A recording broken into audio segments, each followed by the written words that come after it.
From Russia is losing to Ukraine has already won, and to Biden's as long as we can. Rhetoric doesn't change the reality on the ground.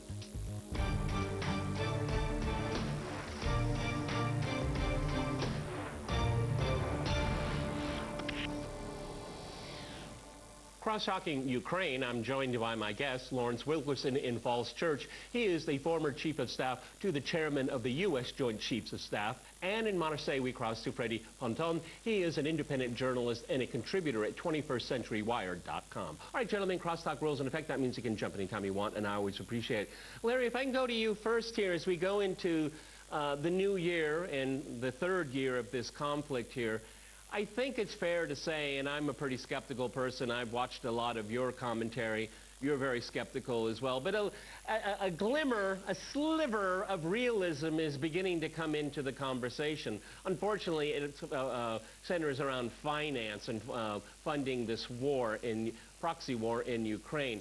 But at the same time, there's still a lot of magical thinking. What are your thoughts as the new year starts? I think the funding issue is more a congressional problem than it is a statement on whether or not the U.S. still supports Ukraine, although I do detect a tendency of a fall-off there. And I would say that there are as many Republicans as Democrats who, frankly, detest Russia for what reasons I'm unable to fathom, but they do. And so I wouldn't discount the possibility of the money eventually coming through. That said, you're right about the fall-off. I think Biden's administration realizes that this is a losing proposition, but his focus now is entirely on winning the presidency again in 2024. And he is going to be judged, that's his calculus now, strategic and otherwise. He's going to be judging every action on that. And I think what they've decided, at least tentatively, is Zelensky has lost, but Ukraine has won. And how do you present that, and how do you take that to negotiations? Well, you're right. I'm actually been more fascinated with how they've spun this conflict, the rhetoric behind it. Freddie, it's very interesting is that we had the last major shift was from as long as it takes is as long as we can, and that tells you a whole lot. And essentially, there's a sense here that the Biden administration is saying, well, we did what we could do. Now this is a hot potato, and they're throwing it to Congress. Well, absolutely. I think this is a situation that's really begging for more question as we speak, and we're seeing this scenario unfolding, which doesn't make any sense. And as my colleague just said, it doesn't make a lot of sense at this moment, because the amounts of money that has been thrown not only towards Israel but also towards Ukraine is starting to literally break in the bank, and it's breaking the bank, which means that Vladimir Zelensky is now and has by now realized that he's no longer in the front of the queue, and he basically has to wait in line. And I think for me, what's really the most striking is of course, the new Speaker House, Mike Johnson, undying loyalty to Israel. It's become very clear to me that Kiev regime is no longer a priority for the House Republicans. And we have to draw lessons as well from previous speakers, McCarthy as well, which was a big supporter of Ukraine war effort, which is probably the part of the reason why he was likely ousted in the first place.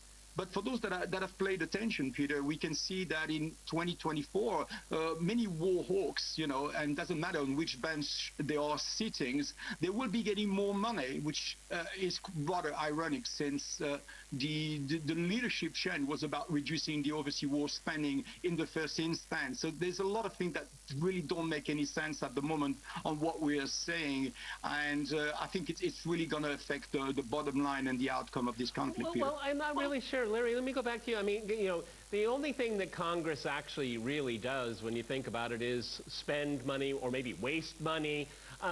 I think it's, what are we getting for this money here? Because Russia should have been bankrupt by now. Crimea should be back in Ukrainian hands. I mean, I could go on and on. I mean, it's trying to, sell a bill of goods. So what are we actually getting for it? I mean, we'll spend the money, but, where's the victory parade? And I think that's one of the problems that it's a problem of selling it also. Larry. Absolutely true. And I will say that the American people have not been present in this debate, really, not significantly, and there are reasons for that. But I sense that they are increasingly worried about what's happening, particularly in Gaza. Yeah. And just to show how Gaza impacted Ukraine, just look at the 155 artillery rounds. We were sending hundreds of them, thousands of them to Ukraine from our war reserve stocks in Israel. That got stopped really quickly. So this new conflict in Gaza is not only peeling people away from Biden, it's impacting the entire country in terms of, and I didn't think in my lifetime I would see this, in terms of the American people's support for Israel. It is falling off dramatically, even amongst Jewish Americans. Particularly among a lot of Jewish Americans. I can't tell you both how many of regular guests